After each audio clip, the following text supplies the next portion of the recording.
Hello, I'm Bob Orr, and this is Washington Unplugged. Today we're largely talking about the rising tensions between North Korea and the U.S.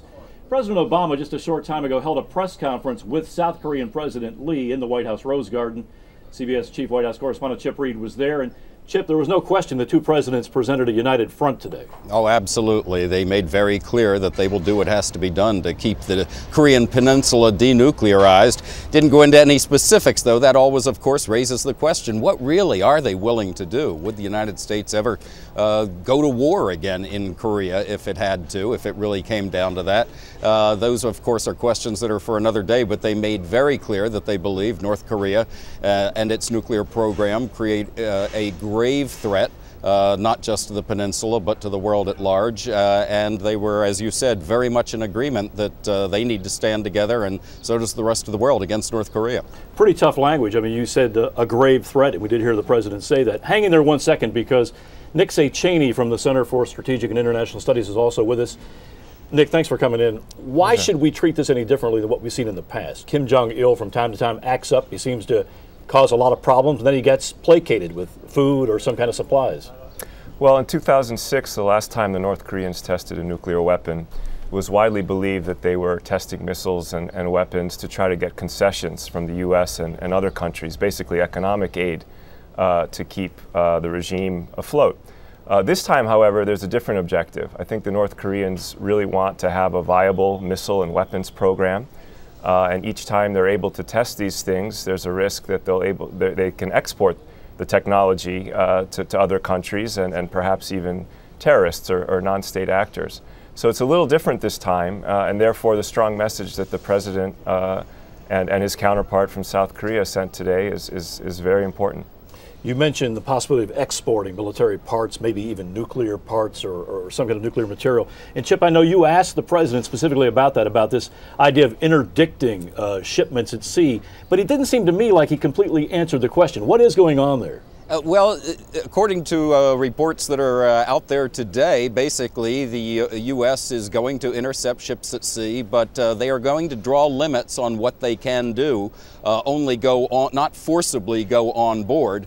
But when those ships then go to another port, they're going to do everything they can diplomatically to try to get anything that was on that ship inspected. So it's going to be an aggressive effort, but it's not going to go so far as engaging in what North Korea has called an act of war, actually forcing their way onto these ships and inspecting them. But you're right, the president didn't really answer the question, number one, exactly what's going to happen here, and number two, might even what they're planning, not going all the way to forcing themselves on board, might what they're planning be enough to provoke North Korea to higher levels of hostility? You know, it just seems that whatever you do with North Korea, it provokes them, and it has the opposite effect of what a lot of people would like it to have. This is a UN policy, but apparently not all the details have been completely worked out. That's kind of a work in progress. Exactly.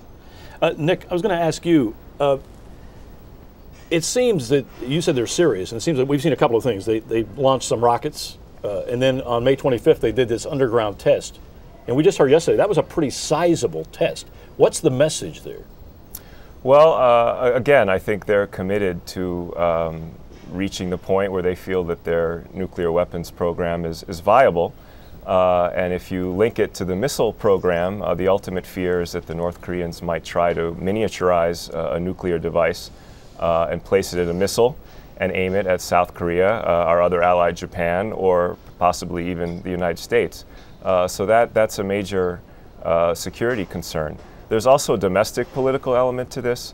The leader of North Korea, Kim Jong-il, is quite sick.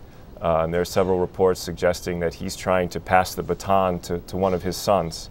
And to make that transition smoother, a demonstration of bravado, technological capability, helps him do that. So there's also a domestic political element which complicates the situation further. And William Lynn, the Assistant Secretary of Defense, on the Hill today, he said something that got people's attention. He said that if they continue with their capabilities, they may have a missile that could strike the continental U.S. We haven't really heard that before. No, it's a technical capability. They have a long-range missile that to this point could reach Alaska. But again, you know, it's a grave threat, so you don't want to just think about those things in hypothetical terms. So it's something we have to deal with seriously. A defensive measure in regard to that is missile defense, something that the U.S. and Japan, for example, cooperate closely on to prevent that from becoming a reality. So there are several things going on, and the Obama administration has to keep an eye on all these fronts. Nick, thanks for joining us today, and Chip, thank you too. Chip, while you're on the horn with us here, what do you got planned for the evening news tonight? Well, we're going to be looking at financial regulation. The second question I asked was to try to get the president to step on what he was going to say, what he is going to say tomorrow when he lays out his financial regulation plan. So we'll use some of what he said here and then some other information we're getting from sources in the administration to advance that story as much as we can. Even when he said he wouldn't step on his own story, he sure did. He kind of did, yeah. Yeah, exactly. All right, Chip, Reid, thanks very much, and Nick Szechenyi, thanks again for coming in. Of course, another global hotspot is Iran. 7 people overnight were shot in what started as a peaceful rally. Of course, all of that in protest to the contested elections there. Since then, foreign reporters have been told they cannot cover the rallies any longer. Our Liz Palmer, though, was there and called into the early show earlier today. Take a listen to Liz's report. Good morning. Iran's Guardian Council has ordered a recount in contested areas, although it's hard to see how a limited recount would reverse President Ahmadinejad's sweeping victory. Last night, the Interior Ministry finally released a breakdown of the vote. Those who've been saying it was rigged will be doing some serious number crunching today to see if they can find any proof. Liz Palmer reporting from Iran earlier today. Well, that is Washington Unplugged for today. CBSNews.com's new daily political webcast. We'll see you here again tomorrow at the same time, 12:30. Thanks for watching, everybody.